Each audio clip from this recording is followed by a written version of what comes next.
Hello. Hello. Hey, girl. Hi. How's it going? It's been a crazy week, Andre. You wouldn't believe it. I would not believe it. Sunny's had a crazy week, y'all. We just spent the last 30 minutes talking about it. Hopefully it'll get less crazy eventually in the near future. But y'all pray for her. Yep. For real. Yep. And honestly, since this will probably be resolved by the time this episode comes out, I this think goes we up can just in discuss. June.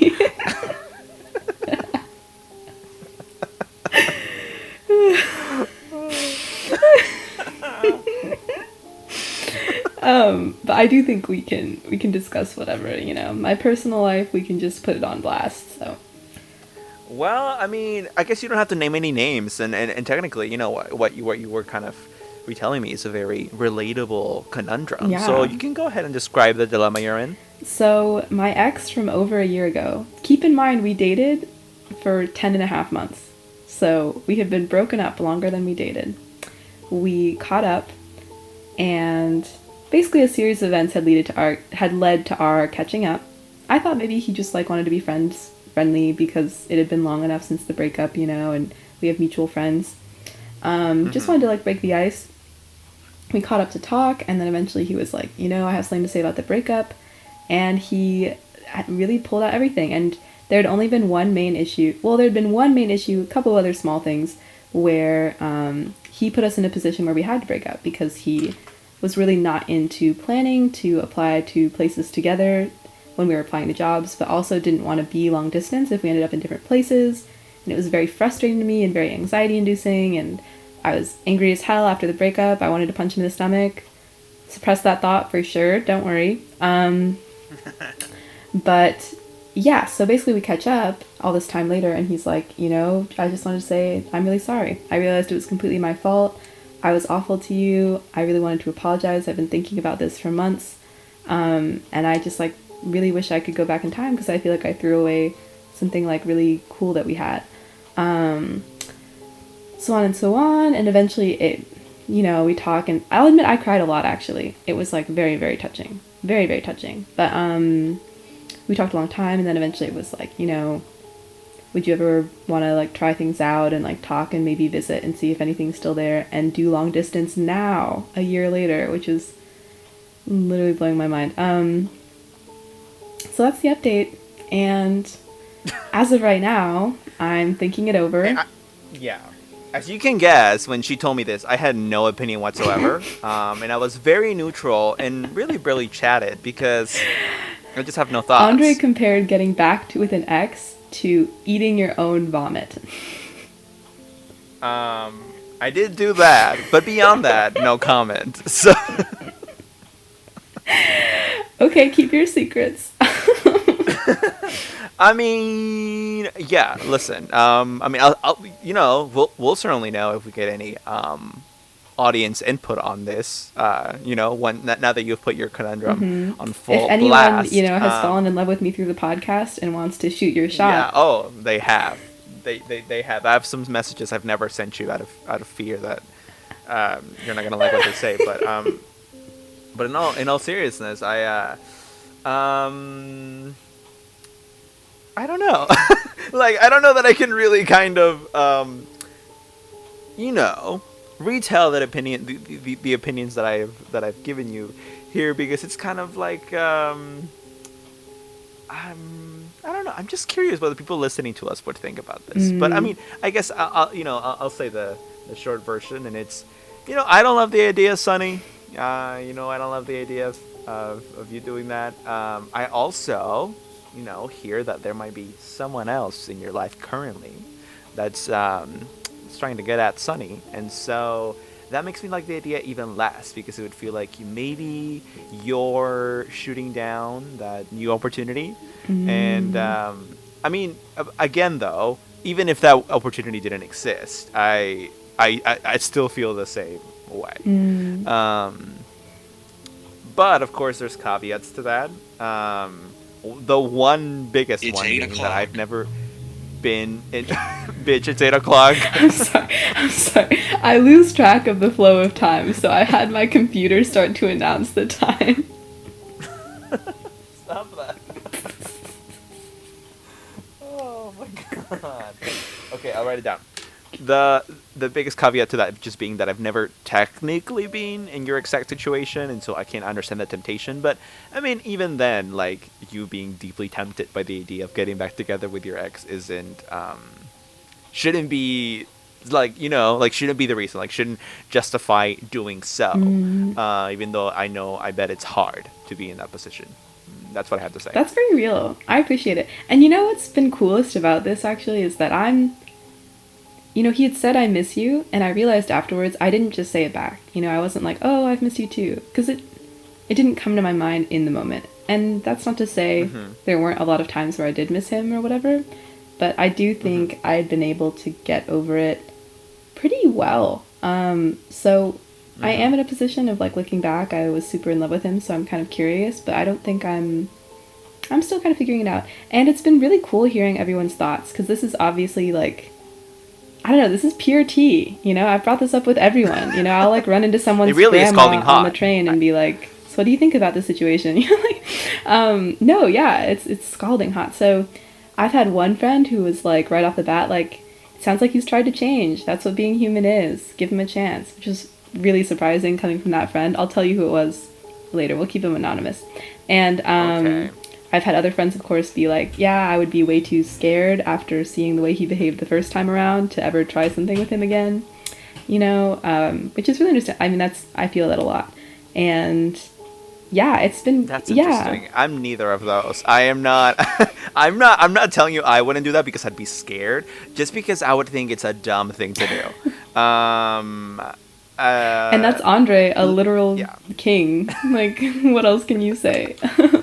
Also, you will have to tell me later who that friend that said that was, that you found surprising that they said that. I wonder if, like, maybe they had some kind of, like, Gen Z reawakening or something, because that is a very Gen Z thing to say. And mind you, I am 13, so I am technically Gen Z, but my real age kind of lies in the cusp between millennial and Gen Z, and so sometimes I feel, like, super alienated from everything that I see, for example, like, on TikTok, like, trend-wise, or even just, like, ideology-wise. We've definitely touched on this before. Yeah. But, I think we're both probably a little more traditional than the mainstream. Yeah, and like, it sounds shitty of us to say that, because, like, oh, giving someone another chance because it seems like they've changed seems like a super healthy, like, new age, non-toxic, awesome thing to do. But no, yeah, it's no. like such a like, there are some real times where a bitch has got to shut her heart down and stop forgiving, like, for real, Right. I think that sometimes people who are very nice and employ this mentality rather often do so with the kindest of hearts, but sometimes you are being taken advantage of. Yeah, stupid. Like, yeah. I think no, totally. I think sometimes people can be over empathetic, and that is to their detriment. I completely agree. Yeah. Gen Z, shout out to you. We stand, but also maybe there's some wisdom in the other generation's way of thinking around, I don't know, relationships in general. Yeah. Not even just romantic ones, but all kinds of relationships. Yeah, no, totally. So, one friend had told me if he were really committed during the relationship, then he could have just sat and looked into my eyes and realized when we were breaking up that he was making a mistake, and not have taken a 7-month break to realize it, because apparently he realized it, several months ago, since it's now been a year. And that resonated too, so... Well, whoever said that is wise as fuck. So, yeah, I mean, I guess the other caveat that I was going to mention that I didn't was, personally, I think I'll always have the philosophical opposition to getting back with an ex no matter what. But you're also not me. You're a whole different person. And so something that works for me might not work for you, and vice versa. I guess the one way I could see this happening is if you determine with an independent third-party review that he indeed has changed in the ways that you would need him to for the relationship to be successful, then maybe get back with him. Oh, that could be a good point. We have happens. some mutual friends I could definitely consult with. That was a joke. I was trying to make it sound scientific. I just meant talk to him. Oh, wow. Not like literally have a third party do the review. I mean, friends, I guess you could ask. I don't know. I think it's kind of messy to like involve Mutual friend. Yeah, third parties. yeah, Again, that's very real. it was a joke. So yeah. Yeah. No, I mean, I agree with that, and yeah, from what I can gauge in our conversations, it really does sound. But here's the thing, like you mentioned, I do have just this base. It's the instinct, right? Your friend comes to you like, my ex said he's sorry. Who in that situation is going to be like, oh, he's probably sorry. Like, go for it. Apparently my one Gen Z friend. Well, apparently you're one Gen. No, literally. But it's so not usually the instinct, right? And I also feel like I have this like pride, you know, I'm not the messy girl who hooks up with her ex, okay, first of all, shout out to our messy girls who hook up with their exes, because I think that's actually maybe a shitty stereotype, and like, that doesn't make you a bad person or something. But I do try to be good about setting those boundaries so that I don't end up in one of those like on and off toxic relationships that really drains me. I don't want that at all. Mm-hmm. And I try to be pretty good about going no contact with exes and stuff and moving forward. So I feel like there's also just this weird pride that I have where I'm like, I'm not someone who gets back with their ex. But I feel like that's like I don't know, if in this situation, maybe I will try. I mean, we'll see. We'll see. It shouldn't be just out of pride that you don't do it, right? Like for example, my reason for not doing it isn't just pride. It's because I think it's done for a number of reasons. Like, you know, it didn't work this one time. Why would it work like the next time? If you guys have like actually broken up and, you know, not seen each other for a month, like I think like it didn't work now. Why would it work later? Yeah. It's not just pride. Yeah. So if you have yeah. That's what I'm saying. No, I definitely feel that. Well, we'll see. Anyway. Yeah. No, totally. And we will see. I've gone back and forth. There's been points where I'm like, I definitely am feeling no. There's been points where I'm like, well, maybe I'm tempted. You know, my mom actually once told me, she was like, if you ever have an issue with like multiple men coming, well, I'd asked my mom actually, I was like, what do you do if you're in a love triangle, you know, like in the movies? My mom was like, if you're ever having trouble choosing between two people, it means that you don't love either of them. So wow, is your mom a psychic? She's insane. She was actually out of control. But also, I totally agree. I remember watching Twilight and like Jacob and Edward being presented to me in like a similar attractive fashion. You know, me, an audience member, and me being like, Jacob, immediately, from the first movie, no question, no doubt about it, no cap, facts only, on God. So you really love Jacob. So what we've learned from this is that Andre should have been with Jacob. I am Team Jacob. Taylor Lautner is deteriorated, but back then, let me tell you. I would agree. Also, so those are my thoughts. The thing is that I actually find Robert Pattinson really hot, but in those movies, the way he's made up and stuff, it's just not. It's not it. Also, you're into soft boys. Yeah. Like you're into like that aesthetic, and so it would make sense you'd be more Team Edward. Yeah. Well, I don't know. I feel like I was more Team Jacob, because Jacob also had the long hair. To be fair. So. Well, Team Jacob starting from the second movie, I should say. Anyway, hi all. Welcome to episode 90 of Scary Talk. Welcome to episode 90 of our personal lives talk. I literally. Okay, so I have, I guess the episode can't start yet because I actually have some updates on a couple of things. One, I've been listening to robot music. Two, I've been watching Futurama. And three, I'm just saying them out loud before I forget what the three are. Brittany. So the first one, I've been listening to robot music. So what robot music? So I found this song called Daisy Bell by Tama Chung and Cyber Diva the other day, and it is amazing. Okay, I can't explain to you why I like it. I wonder if I'm actually attracted to the uncanny valley instead of repelled by it. But the fact is that I love this song. It is basically like very synthy in the background, and the vocals are this Hatsune Miku style kind of fake computer voice that you can shape to say whatever you want it to say. Do you know who Hatsune Miku is? Yes. So of course you're there. So it's kind of like that. It's what's it called? Vocaloid. It's another Vocaloid, and this one's called Cyber Diva. You should send it to me after the call. I'd be really down to listen. So, and then I listened to the whole album. And that's what's up. The album is called Future Music with Future Voices, and boy, is that spot on. It sounds like shit, but I like it. That's literally, it's kind of like. Remember when I watched the Resident Evil movies and I had similar feelings? Like I had so much fun, but they were so trash. Yes. It's kind of like that. Yes. Yeah. Well, I absolutely love that for you. And honestly, robot music is the future, you know? I feel like hyperpop is getting big, you know? Literally, that is like so stereotypical. Like, oh, future humans will listen to robot music, but like, it's happening.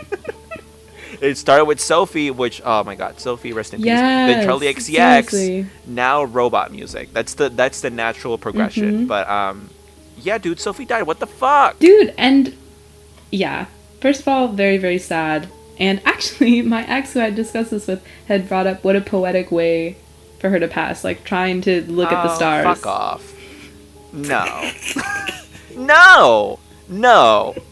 No. If she didn't die instantly, which I hope she did, then she probably had a terrible death. That's a really so good poetic point. My like ass. She slipped off and she probably just.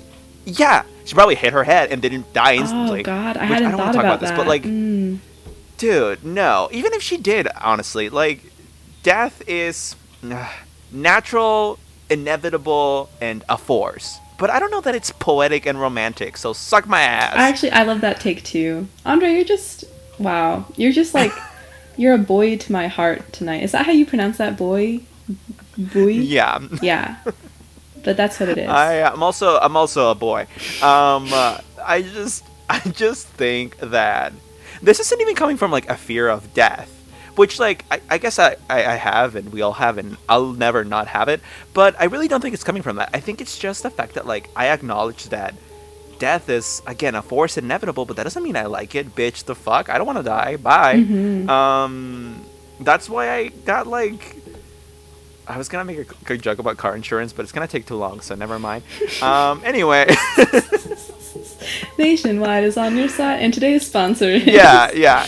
Anyway, I don't want to die, and I love robot music, so... That's amazing. And also, wait, we were talking about not wanting to die, and fear of death. Wait, this has literally come up on this show so much in terms of, like, death and everything, but it is wild how much people, like, once Mac Miller died, you know, all of his music was...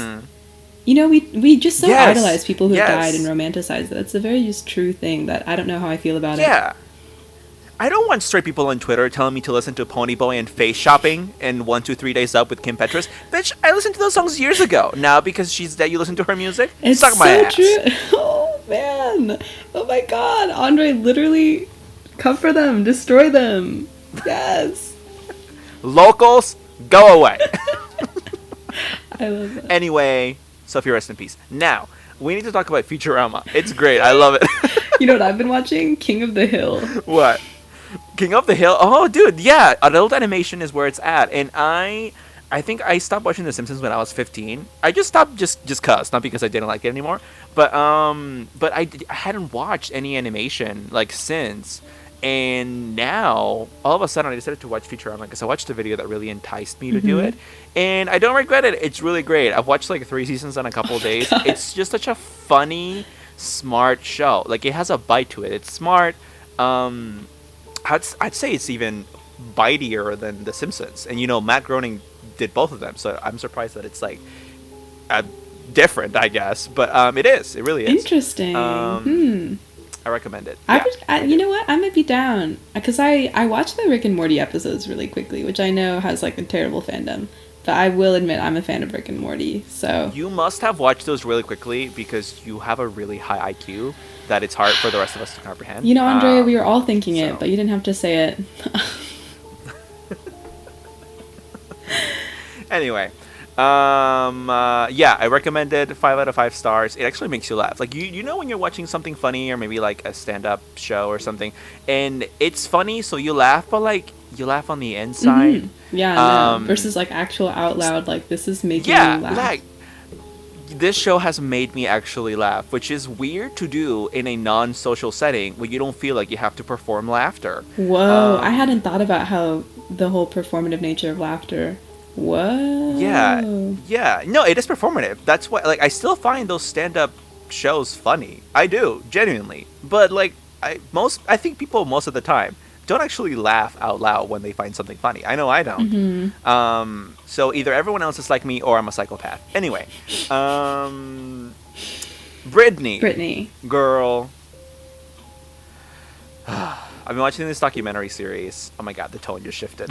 I've been watching this documentary series on YouTube from a channel called Deep Dive. Again, on YouTube, totally recommend you go watch it. This fucking channel is putting this content out for free.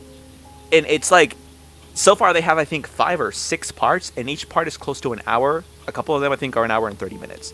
And they are documenting every single part of Britney's life and how they relate to the current state she's in with her conservatorship and all the abuse that she's endured from her terrible father and the people around him. Whoa. So, like, they're doing God's work, honestly. You can tell they're true Britney stans because, like, the documentary looks, like, good. It's almost like Netflix quality. They're long. They're on there for fucking free. And they just want to get the word out. And I'm glad they're getting good views from it.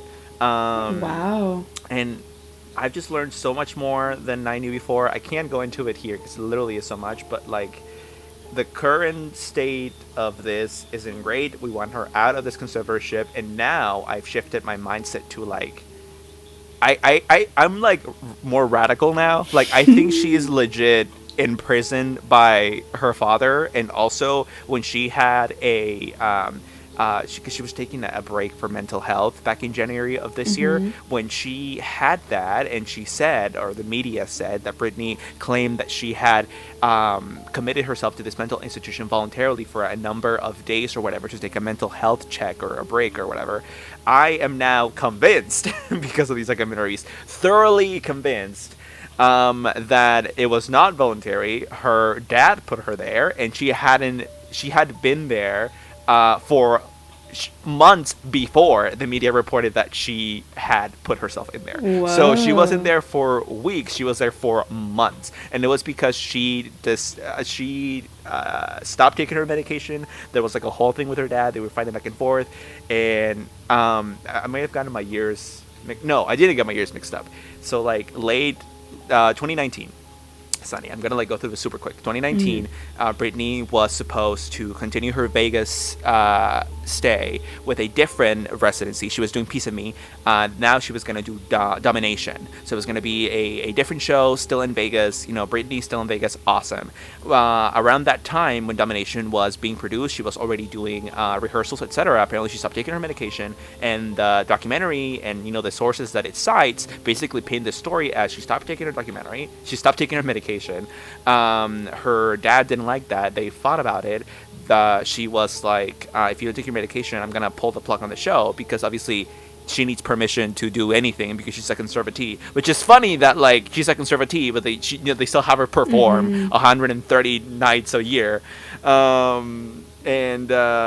And she didn't take her medication, and so, true to his word, her dad pulled the plug on the show, which is, like, the thing that she got joy out of, you know, in a weird way, like, working for her dad. It's the fact that, you know, she likes the work that she does, even though it's so twisted that most of the revenue for that was going to, oh my god, it's a mess. But the point is that the plug was pulled on that, and then she continued to rebel, and then they put her in a mental institution. So that's basically where we're at now. She got out not long ago, like a couple months ago, but now she's back to her usual, like, house arrest, basically, where she just posed herself dancing on Instagram in the same top and shirt, like top and shorts, you know, 5 times over. You've seen her Instagram. Yeah. So she's back to that, and posting her little, you know, like, quotes from Google images that she finds, and she posts them on Instagram, and it's like, oh my god, this woman is a prisoner. It's terrible. You need to watch this documentary. I'll send it to you. Everyone go watch it. Deep Dive on YouTube. Okay. I'm definitely down. Oh my god. Is this even a paranormal podcast anymore? Like, we'll talk about anything but. You know, I don't know. With Britney, pretty paranormal. Pretty... I mean, it's scary, for sure. It is definitely scary. So, scary talk. Welcome, everyone. Yeah. Hi, everyone. Not everything that scares you has to be paranormal or supernatural. Sometimes the real monsters are right here walking among us. And maybe that's scariest of all. Dun, dun, dun. Anyway. today we're talking about ways the world could end. And you know what? This might be my favorite topic that we've covered so far, actually. Oh yeah. Yeah, because it's like reading these, I just felt myself doing a perspective shift. You know, like literally, how am I supposed to be miserable in my room, feeling like, life sucks and da da da da da, when my life could end in a second because an asteroid just comes and hits me and kill, you know what I mean? It's a fantastic feeling to be like, I'm so small and insignificant. It's a really good feeling. True. True that. I love that because people, there's a lot of people that will take that a very, very different way. So the fact that you take it like that it's really good. Your insignificance actually makes you less anxious, not more anxious. Yeah, because it's like, nothing I do matters. Like, I can just chill, which is actually good. It's so funny that you say that because I do have one friend who, like, struggles with just feeling, like, very nihilistic. So it's funny because I'll say that and be like, yeah, man, nothing we do matters. Like, we can just chill. And she is like, oh my God, Sunny, don't say. Yeah, it's very funny. Yeah, I feel like that's super freeing to me. But I can see how it could go the other way. So thank you. I guess I'm just, psychologically very strong. They call me Sunny for a reason. Oh, bye. Anyway, how's the world gonna end, Sunny? Well, the first way that I have talked about already is asteroid impact. So basically, there's some theories, of course, about what took out the dinosaurs. This is just one of those theories, but there are a few recorded cases of asteroids hitting the Earth and a possibility of the asteroid hitting the Earth in the future. Some of the previous cases are in 1908. There was a 200-foot wide comet, so that's like, I want to say what? That's like a football field length. And it exploded over Siberia, Russia, with, here's the crazy part, nearly 1,000 times the energy of the atomic bomb dropped on Hiroshima. 1,000 times the energy of an atomic bomb. And astronomers estimate similar-sized events occur every 1 to 3 centuries, just about. So we're definitely past the 1 century mark. So, could happen. There's also a case in 1490 of one asteroid that killed 10,000 people in China. So that's several years ago. And this is a really cool theory. There's this anthropologist, Benny Pizer, in England. And his theory is that human civilization has been repeatedly disrupted by asteroids falling and killing. So it's like, we develop, we get towards technology or whatever it is, and then an asteroid comes or something like that, which I think is a pretty interesting theory because this idea comes up in literature and stuff sometimes. I mean, I don't know, you've probably seen this, Andre, but the idea of, like, we're not the first, the idea of of past humans having developed and then something taking them out is very fascinating and, like, chilling too, because it means we might not be the last. So I think that's a cool theory. I don't even think that's theoretical. Like, I'm pretty sure that, that's literally fact. Like, there were other species of humans that stopped existing. Among them were the Neanderthals, with whom we actually interacted. Like, both of us, the species, were alive at the same time. It wasn't an asteroid that wiped the other human species out. And I think this weirds a lot of people out, by the way. It certainly weirded me out when I first heard it.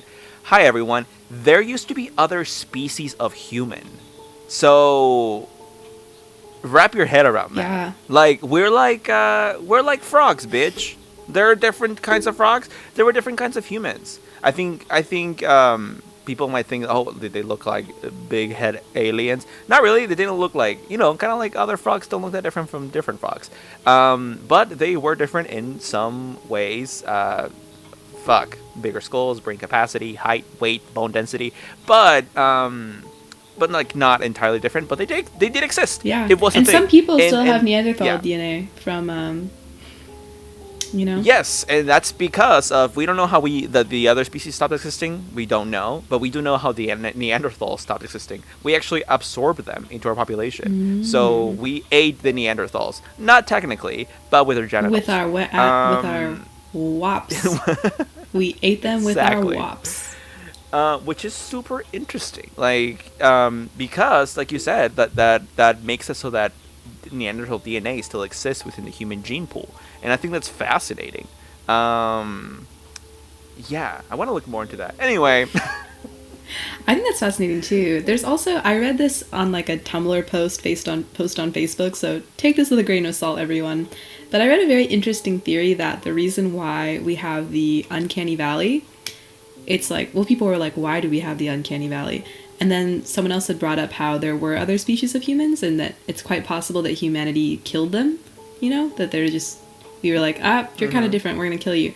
And that maybe that instinct evolved as a way for us to like kill out the other species so that we would solely have access to resources and stuff, you know? Interesting. Yeah, so grain of salt Tumblr theory. We're throwing that out there. I don't believe that, but thanks.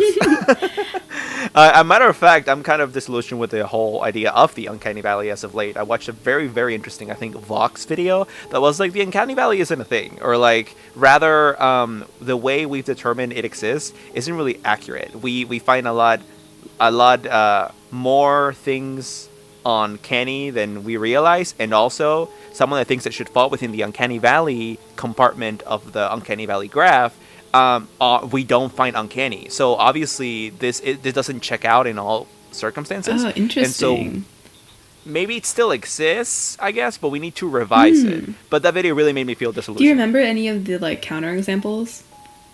Not right now, but I'm sure I will. Something's gonna hit me, and I will send it to you probably soon after this episode. Perfect. That literally, I don't know why that made me think of it, but it made me think of the Full Metal Alchemist episode. Have you seen Full Metal Alchemist at all? Oh my god, it just hit me. So basically, I don't think it was Vox. I think it might have been some like independent YouTuber. But one example was like, the Uncanny Valley basically posits that we find things more uncanny the more away from human-like they are, while still these things are trying to emulate human behavior. So something's trying to emulate human behavior, but its appearance, mostly facial, but also physical, is not human-like or not human-like enough, then we find it uncanny, right? That's like the basis of it. So you look at like the I Feel Fantastic mannequin, and the thing is singing, so it's A, emulating human behavior, but B, doesn't look human enough because it's a fucking melting mannequin. Okay, that's great. But what about like little helping robots in like fancy hotels and shit? They're clearly emulating human behavior, but they don't look like humans at all, but we're fine with that. So like those are basically the two like extremes of the Uncanny Valley. But like the thing is like where the actual valley lies, in the middle of that graph, in the middle of those two extremes, you have a lot of robots and a lot of like, I don't know, weird plush toys and shit. And basically the video was like, a lot of these things that are here, that are supposed to be here because this is where we're supposed to put them in the graph, we don't actually find uncanny. And I think one of those things was like some weird robot thing that looked like a human child, but it was a robot, but it was like purposely made to look kind of exaggeratedly human, like exaggerated, like more like a cartoon. Like his eyes were too big, and I don't know, like a fucking like a bobblehead, I guess, or something. And humans found it adorable. So, you know, that's real. But I think that's also like, I don't know. That's interesting. I'd have to watch the video first, but I also feel like that's why like you see a lot of dolls in horror movies, right? Like people love dolls. We grow up loving dolls. But then they're in horror movies because sometimes they do approach that uncanny valley, right? Like sometimes you see a doll from the corner of your eye and you're like, oh fuck, you know? I think the guy might have actually touched on dolls. That like context matters incredibly when it comes to a lot of the things that we would consider uncanny within the Uncanny Valley graph. And so that's why you can't just say something is uncanny because it's within the valley. Because context matters. Wait, there's this movie called Perfect Blue that I watched the other day. First of all, it's trash. I don't even want to say the name to like advertise it anyway because it was literally such an awful movie to watch. I don't know, should I not spoil it? It's just spoil it. There's multiple like very explicit like rape or attempted rape or like fake rape scenes, and it's just like, it's supposed to be, this was my description of it. I was like, for a critique of the exploitation of women, it does a lot of jacking off to the exploitation of women. Is what it really does. Am I right? I hate movies like that. We're trying to prove a point, so we're gonna do the literally. We're gonna go way overboard to prove American it. Beauty is another classic example of that, where it's like, But let me just show you there's this one character in it, and it's a Japanese movie, so it makes sense that they do this well, because this is where the uncanny valley was originally like theorized about, was Japan. But there's this character that's like a stalker character, and the way he looks is so uncanny valley. Like just his appearance, when he appears on screen, it gives the movie so much presence because you're immediately made uncomfortable just by having to see his face. It's actually insane. So this is the photo of her stalker in the movie. Ew. Right? Kind of looks like a Splice girl. Exactly, because Splice gives you that same feeling, except even more intense in Perfect Blue, I think. Yeah. Yeah, but there are actually multiple Wow. characters that look like that too, where you're like, why do they... And the other characters look so normal and pretty and like, oh, check out this cutesy anime. And so it's done very intentionally. For the listener, Sunny, describe what this guy looks like. Oh my god. I mean, it looks kind of like he has the face of a fish, right? He has this like tiny eye that's like kind of deep in his head, further up, like on the very edge of his head to the right. So his eyes are really far apart, small and like deep in his head, and like at this weird angle. And then the rest of his face is just like kind of gaunt, and he's got this hair that hangs down, and his eyes are constantly at like this kind of weird angle. And yeah, whenever the camera pans to him, you just get uncomfortable just seeing how this character is drawn. It's actually really powerful. I thought that part of it was cool. You know, this movie kind of had me up until the whole let's do some rape scenes. Well, thank you for that, Sunny. I don't know how we got into this, but I wanted to say, back when you were talking about asteroids, I thought it was very fitting that was like the first way we brought up, just because, frankly, I think it's the most likely. Like, listen, the aliens are obviously here. Robots are gonna kill us as soon as they're able to, and also global warming's got us fucked for days. But an asteroid, like, okay. I mean, I guess there's also the caveat there with like, well, any asteroid that could impact the Earth like has already been pathed. Like, we've already found the path for it and mapped it out. Like, NASA's already done that years in advance. But oh my god, I forget when it was, but like not long ago there was like this asteroid that NASA didn't find about until like 2 weeks before it hit Earth, or before it passed really close to Earth, and they were like, oh my god, this never happens. We always see them coming like years in advance. We can always path the trajectory. So that's not a perfect method, one. And two, okay, we can map them, but like, bitch, they're everywhere. I understand we can map them, but I just like don't trust that. Like, there's so many out there, and some of those have like destroyed the Earth. Frankly, even if you trust the method, what the fuck does it matter? Does NASA have a big, huge space ray that can destroy an asteroid that is on like a collision course with Earth? Yeah, no. And some of them are so huge. We're fucked. Yeah, it's like, it's wild. Right. So objects more than a half mile wide strike Earth every 250,000 years or so. And it's estimated that if that happened, you know, humanity might survive, but civilization might not. And isn't it crazy that like half a mile is not that yeah. big? I mean, like, yeah, in the grand scheme of things, it's really not that big at all. Yeah, no, exactly. Only a half mile. But here's the thing. So an asteroid 5 miles wide would cause major extinctions. Theoretically, like that's what could have ended the dinosaurs. But in the Kuiper Belt, I mean,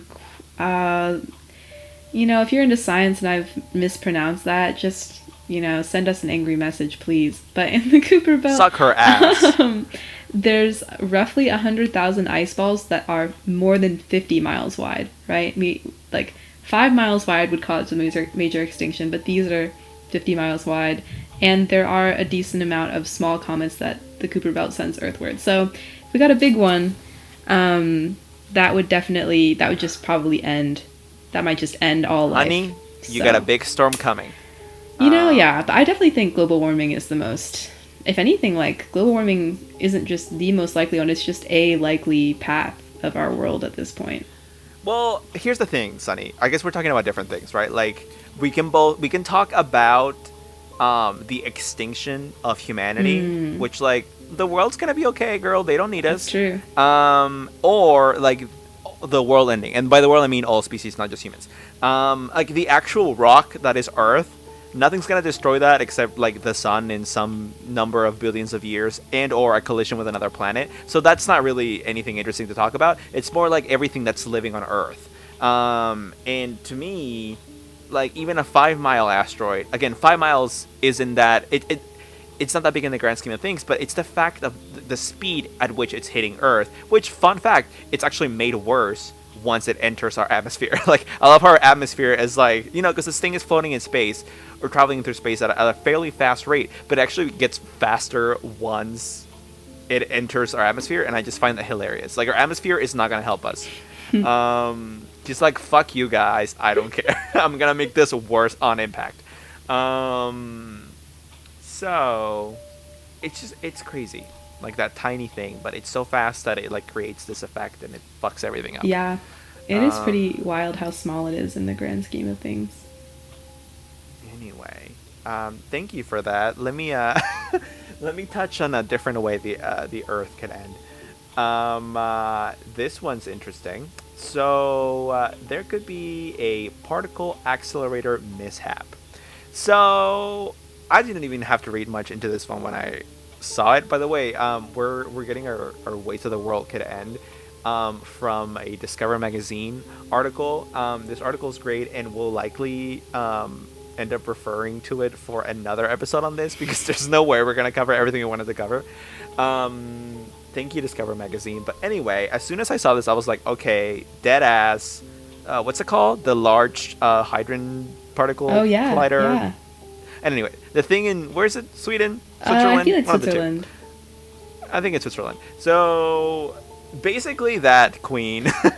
I like literally I already heard about this like years ago before ever reading this article. I remember reading years ago, I think it was like 2014, that the particle accelerator had created like a small black hole for like a nanosegment of a second or something.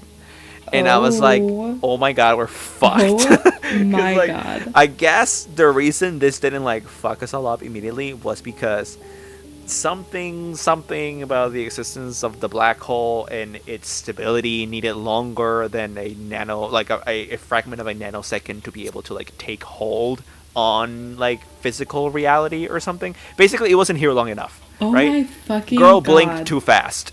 And so it couldn't stick to the Earth. I had no idea that it happened. That's insane. Oh, this happened. Look it up. Look it up, sis. Whoa. Whoa. So, I mean, if I recall this correctly, the scientists were like, oh my god, nothing's going to happen because something, like, even if the black hole was able to stay on Earth longer than, like, a fragment of a nanosecond and it did take hold, the particle collider will be able to destroy it because something, or it would be contained within the Hadron Particle Collider. And I just loved hearing that because I was like, that doesn't sound true. Like, I don't know. This like, sounds I mean, listen, some these people... Titanic, Chernobyl, right. Deeply foreboding shit is what it sounds like. Like, the people working on this are obviously like magnanimously intelligent. I can relate, but also they're working at a facility that is funded by a lot of government dollars, and I'm sure public image matters a lot, and they're also humans who can lie. So yeah, no, you know what? If my mom were still alive today, God bless her very Christian soul, she'd be like, you don't mess with God, honey. You don't make black holes. And you know what? In this case, she would be right. I don't know about the God part, but you do not mess with black holes. I don't know. And you know what? I say that so instinctually because, I don't know the science behind it. Maybe they're completely right. But just instinctually, that seems like a really bad idea.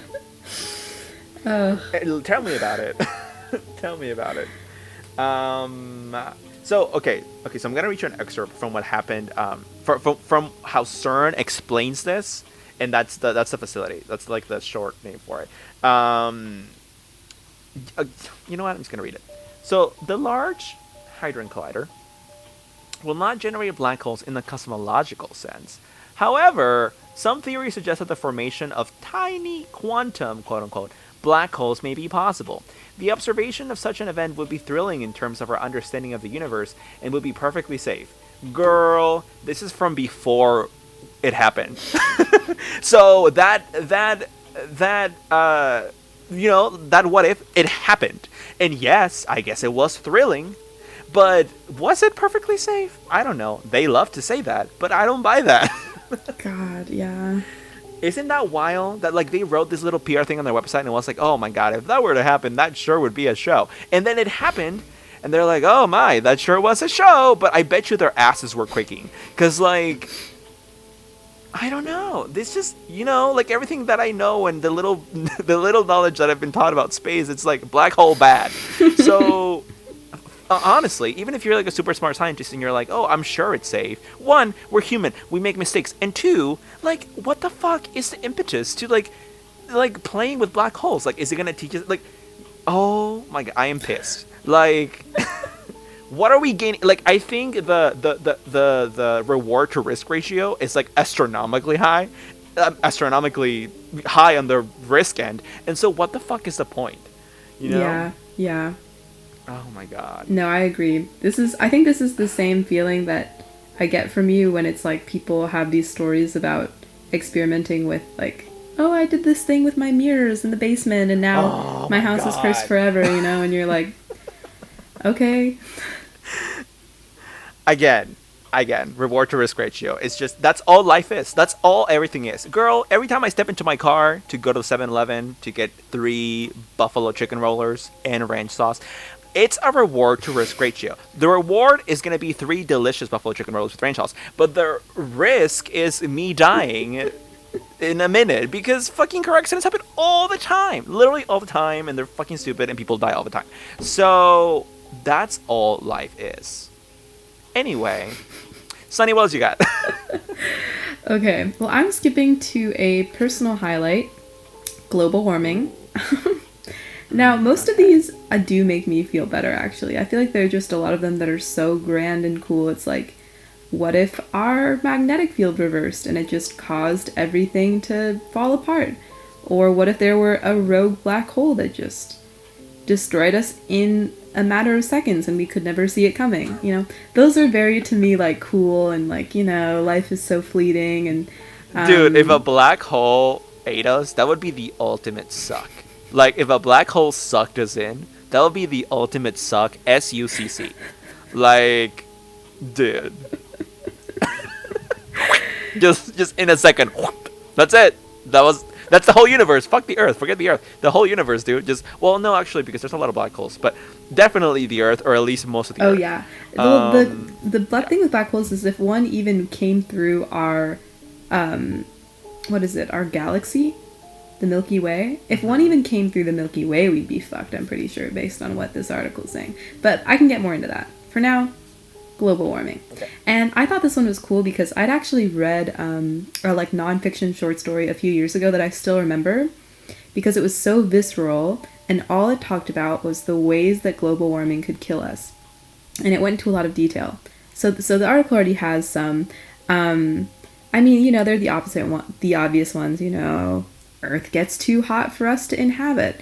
There's the theory of feedback, right? The hotter the Earth gets, the more water evaporates, which frees water vapor, which traps more heat, which drives more carbon dioxide out of the rocks, which traps more heat, and the heat causes more water to evaporate. And it all happens again, and we get hotter and hotter. So at that tipping point, if we do get to that point of having things get there, we could end up like Venus, right? Where like the high on a typical day is 900 degrees in Fahrenheit. It would probably take a lot, but that is an eventual possibility. Reading in the summer, am I right? Anyway. We're ready, honey. But yes, so there's also issues with crops, right? With extreme heat. You could cause real climate shifts, which could cause crops to die out or not be able to grow, and we could get big food shortages, big famines as a result. But one of the ones that I find most interesting is actually to deal with disease, COVID.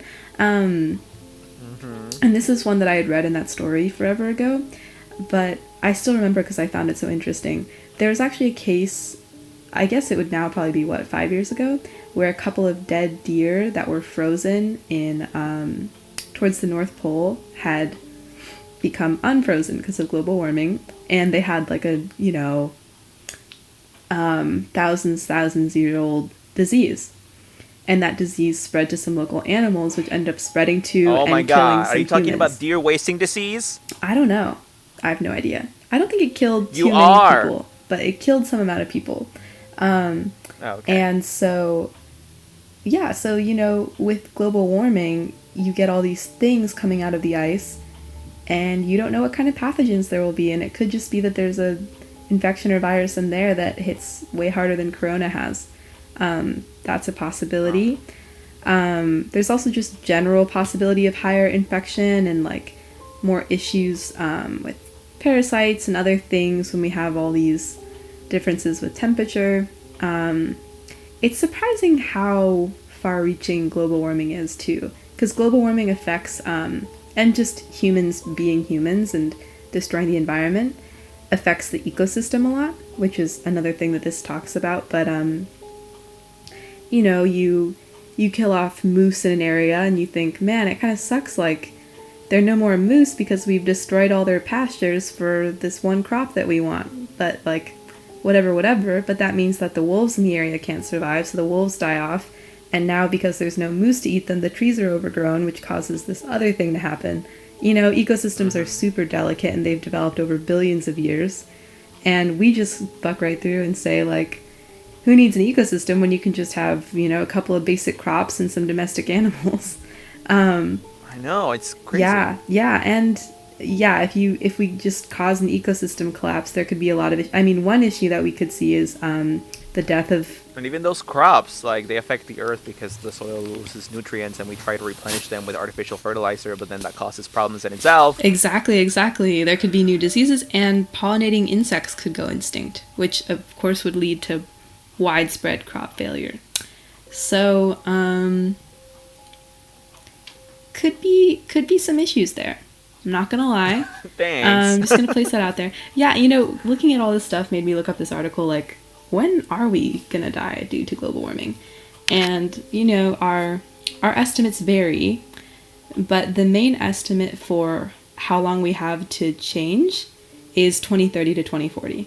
Like, if within that range... Which is literally tomorrow. Yeah, right? Like, if we're not making policy right now that reduces our carbon emissions by 40%, which is insane when you think about, like, all the shit that we do that involves carbon. If we don't reduce our carbon emissions by 40% by then, you don't have to worry about having kids anymore, because what are they going to do? Just grow up to die? You won't be able to feed them because there will be worldwide famine, basically. People think like, oh, when the earth going to get too hot and then I'm going to die because it's too hot. No, bitch. That's not how global warming is going to kill us. It's going to kill us because there'll be no more fucking crops and no one's going to be able to eat anything. Yeah, exactly. There's all these like things that you wouldn't think about, or at least I wouldn't think about instinctually. But no, and I just find it so interesting that we have this like looming world end here. But when you talk to people, it's just like, yeah, just graduated. Listen, I'm on Sunny. the job market. I'm with so and so. You see people getting married on Facebook. We're not quite at that age, but it's just like, damn, y'all really be getting married, having kids, acting like your kids or your grandkids have the possibility of a future. It's insane. I don't think you shouldn't have them just because you don't think they will, because, we can always change the future. Well, also the most eco-friendly thing you can do is not have kids. Yeah, I think that's one of them, but I think the most is to kill yourself. Hold large corporations accountable. Because, no, I can't believe you're saying this, Sunny, because I would take you as the kind of person that would realize that the burden that is placed on the individual as far as global warming and carbon footprints is really No, I agree. Isn't it like 80% of emissions are caused by the top 100 companies? Yeah.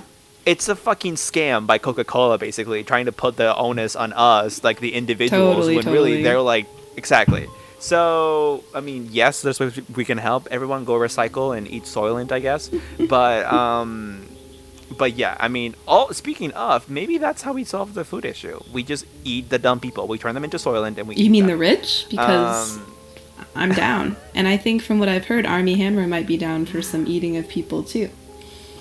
Ooh. You can definitely join us. Anyway, okay. No, so you were not talking about chronic wasting disease earlier, but it is something that I want to bring up pretty soon. And actually, unintentionally, literally just thought of it right now. It is a way the world could end, or humanity at least. So chronic wasting disease, if you don't know, is a thing that is happening right now to like a shit ton of North American cervids. Cervids are fucking deer, moose, those kinds of animals. Animals like ruminant mammals. And it's a prion disease. If you don't know what a prion is, wait, do you know what a No prion is? idea. Okay, so a prion disease is like a terrible fucking brain disease that like attacks your Oh, brain like crazy. I think I have heard of it, but yeah, no, go for it. Yes. So there's many prion diseases, and chronic wasting disease is one of them. Girl, I don't know if you remember. Maybe this was before you, but I talked on this podcast about, oh my god, what was it? Fatal insomnia. Fatal insomnia is caused by a prion. So same thing. It attacks your brain, and then like you can't sleep, and then you die because you can't sleep. Whoa. So this one is for deer and elk and reindeer, etc. And what it is basically it's a wasting disease, like the name says. The internal organs start wasting first, and then you can see these, and then the soft tissues go after that, and so like eyes, skin, whatever. And you see these deer walking around half dead, and they literally look like zombie deer and elk. Literally, I'm gonna send you a picture. Damn. And it's super sad because it's like a slow death, and it's like they obviously can't do anything about it. They don't know what's happening. But the problem is, well, I mean, that's a problem, but like, I'm a human, so obviously I care more about how it affects humans. Apparently, it can jump to humans. It hasn't jumped. But the theory is there, and the preoccupation and the worry is there because, bitch, it just jumped to some monkeys. It just jumped to some monkeys. Oh, it just jumped to like 3 different species of monkey.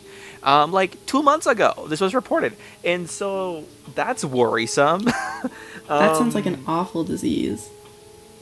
Yeah, like, we're fucked. Wait, you know what that just reminded me of? Also, though, that I found out that like freaked me out last week.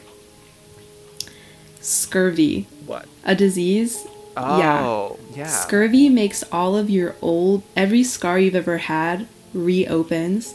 Every bone that you've ever broken re-breaks. Think about that, dude. People just... That is terrible, but literally everything is reinforced with vitamin C, so I think we're safe from scurvy. No, totally. Mate. We're definitely safe from scurvy, but just the idea of it, like as a disease that people actually dealt with en masse on ships, because of lack of vitamin C, is just wow. It sounds like you just like fall apart and like your body just breaks open and like. Yep. That's all. Matey. Yeah, no, Sounds same mood, I think, with wasting disease. That sounds super scary. I'll definitely look that up after this and freak out. I mean, same mood besides the fact that we don't actually know how to cure prion diseases, so even in humans, so I hadn't not realized the same that, mood so at it's all. just incurable. Oh yeah, it's incurable. Yeah, that's why I say we're Whoa. fucked, because it's jumping to monkeys and probably gonna jump to chimps soon, and we're literally the next link after Is that. it super so like contagious? How does it spread? the way we can I mean, it spreads. So the deer that have this, the grass they eat has it, the poop they shit has it. If this poop spreads because of the soil has it. Like if you grow crops on that soil, you're fine. What we need to be doing right now, and what apparently like Canada and the US are trying to do, is limit where these ruminant mammals with this disease are existing currently. But basically, like, they're trying to a death quarantine, more like a lupus island. Leprosy. Yeah, I was like, oh my god, you don't die from lupus. Dude, rip Selena Gomez. You just tore her Selena apart. Gomez. I know. More like a leprosy island for these poor deer and elk and whatever. But I think they're trying to basically border them until they die and the thing dies off. So yes, but oh my god, I hope it works, because this is super scary. Like prions, it's crazy because like prions aren't like a virus or anything. Like a prion is basically a type of protein. We have obviously prions within us. All mammals do. A prion disease is just when one of your prions goes rogue and it starts instructing other. Prions only exist in brains. They're like a kind of protein that only exists in the brain. It goes rogue and it starts to tell other proteins around it to, you know how proteins work with instructions that they get from RNA. So it tells these other proteins around it to start producing different proteins. Like, I guess these proteins self-replicate or something. I'm not a scientist, but they basically do so misshapenly. So when a prion goes rogue, and we have no idea why that happens either, it starts telling its buddies around it to start making more of themselves, but in a mutated way. And that fucks up your brain, and we have no way to stop it. So that was our episode, everyone. That's pretty terrifying. That's a really good one, dude. That just sounds like such an awful way to die, too. Oh my god. And this one wasn't even prepared, but then you reminded me that CWD is a thing and that it's happening right now, and it reminded me of this video that I saw that was like, yeah, it jumped to monkeys, and I'm like, fuck, what? So yeah. I mean, I guess that really is our episode. Wow. Well, everyone, live while you can. Literally, I think I saw TikToks about this girl that's like super into this topic, CWD, talking about it, and she was like, given that if we can't stop this, it'll basically spread like wildfire through the air and shit and soil and whatever. It's almost a thing, and also given the fact that once you have it, you won't know you have it until you're dying from it, and you can't be cured because it incubates in you for so long, and you don't show symptoms until like way after having it. All this goes to say that you should just live your life. Like, this girl on TikTok was literally like, all this means is that you should just live your life like you're gonna die at any moment, because you just might. And for all we know, we already have chronic wasting disease. So on that note, I hope you guys sleep well, stay relaxed. I hate you, Andre. And suck my ass. Listen, it's called Scary Talk, okay? You suck my ass. It's not called and Give also Me all Anxiety Talk. Jeez. I just wanted an innocent scare. I just wanted a little spook. That's all. That's how this show started, but then the world turned to shit, and wow. Honestly, this is what scary is now. So, oh my god. Girl, I wish we could go back to demons. I wish, but no. Now we have authoritarian dictators and chronic wasting disease. God, fuck. And COVID. Shit, dude. Anyway. I wish I could go back to when demons was my biggest worry. Okay, bye. Anyway, if you enjoyed this episode, good for you. Suck my ass, I guess. And also, if you have any ideas for future topics, you can send them to us. Thank you for listening. We love your dedicated audience. We do. We love. Oh my god. I know this stuff is all scary, guys, but I mean, I don't know. I really have like anything uplifting about the CWD because it is pretty scary. Something just gives me the feeling that like this probably won't be what kill us, because I feel like we hear of like some big fucking disease thing that happens all the time that doesn't end up being like COVID's obviously an exception. Exception. No, but I know what I'm saying sounds ridiculous, but it isn't, because like most of our pandemics have been rhinovirus or like like rhinovirus or coronavirus related. Like SARS and this one, like SARS-2, are both caused by a coronavirus. Like I think the Spanish flu was caused by rhinovirus. Basically anything that's gonna like fucking think of avian flu, think of the fucking, I don't know. The point is, global pandemics are almost always flus, and that's what we're having right now. Not saying corona is literally a flu. That's not what I'm saying. Take it seriously. I'm just saying, you know what I'm saying? Like it's always like fucking respiratory like diseases. So CWD isn't that, and so something tells me this isn't gonna be our next big pandemic. Well, I hope so. All I want is to go to a club. Is that so much to ask? Sing some karaoke with my sister-in-law. Innocent stuff, really. All I wanted was to go to the club and shake ass, and instead I'm a half zombie, COVID infested Republican. There's the real nightmare. Oh my god. But yes, thanks everyone. Have a wonderful night. Yes. We love you. Good night. Bye bye. It's 9